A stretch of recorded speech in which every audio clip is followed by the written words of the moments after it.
first and foremost, we do not get to review every unit on the water. There's way more skis that were for sale in 2022 that I got to ride. I really only got to test ride, I'd say probably a dozen skis this year. And when you consider that Sea-Doo has 18 units and Yamaha, I think, has like 16 units, and Cowie has 8.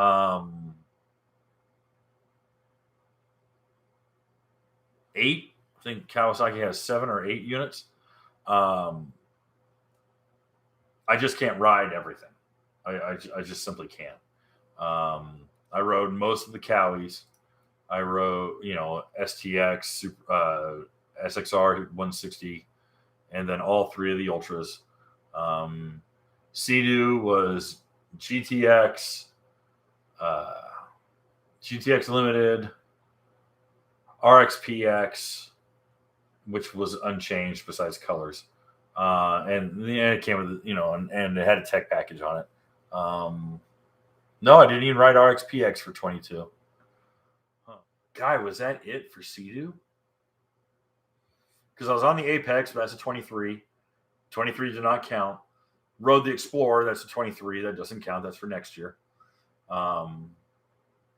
Maybe that was it for Sea-Doo. Maybe that was it. Shoot. And then Yamaha, FX, HO with the rec deck, FX Limited SVHO. There were 3 FXs, I thought. It wasn't a lot, guys. I really didn't get to ride a lot of these years.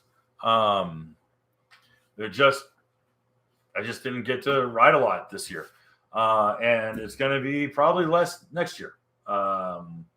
Very unlikely I'll be able to get my hands on any Yamahas. And I mean any. And that is from corporate. We've been having discussions, me and some people that I'm not going to mention, but you guys know them. And you've been to their events. You've read their content. You've seen their videos. But a handful of guys who are industry experts, and I get lumped in that group. The word has come across that Yamaha is basically not interested in working with any industry experts, boating magazines, anything like that.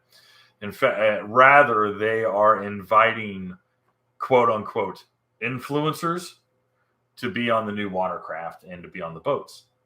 And they're really only interested in those social media influencers, YouTube, Instagram, TikTok, Snapchat, whatever,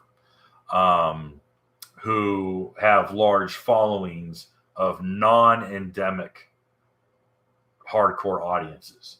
So, I don't know, Mr. Beast or, the guy who used to work at NASA or something like that. They're going to be put on Yamahas. Some pretty girl with 2.5 million followers on Instagram is going to end up doing Yamaha videos before I even get my hands on anything. So that is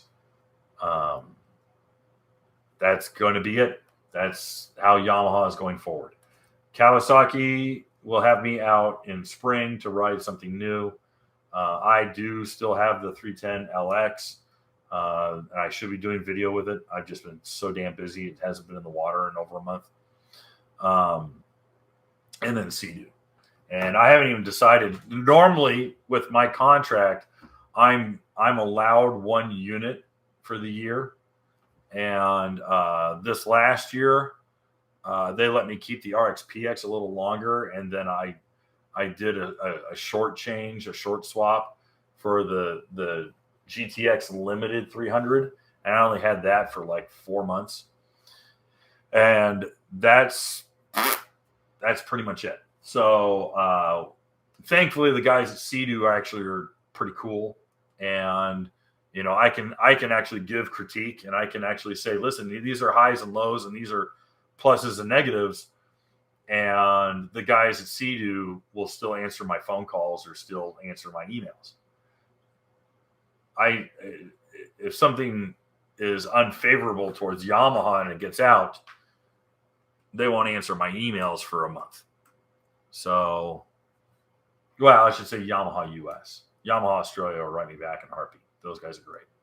So, anyway, that's just kind of the politics of it. That's inside baseball. None of you guys really care. But for the Yamaha guys who are like, bro, why aren't you reviewing any 23s? I'm like, get me one.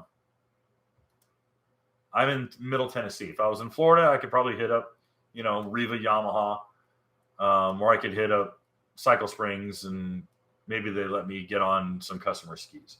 But the reality is that every dealership is moving a brand new unit. Every dealership is moving brand new units. So it's like, why do I want to let this middle-aged ginger go put 2 or 3, 4 or 5, 6 hours on a brand new ski that I have to sell at a discount when I can sell it for top dollar?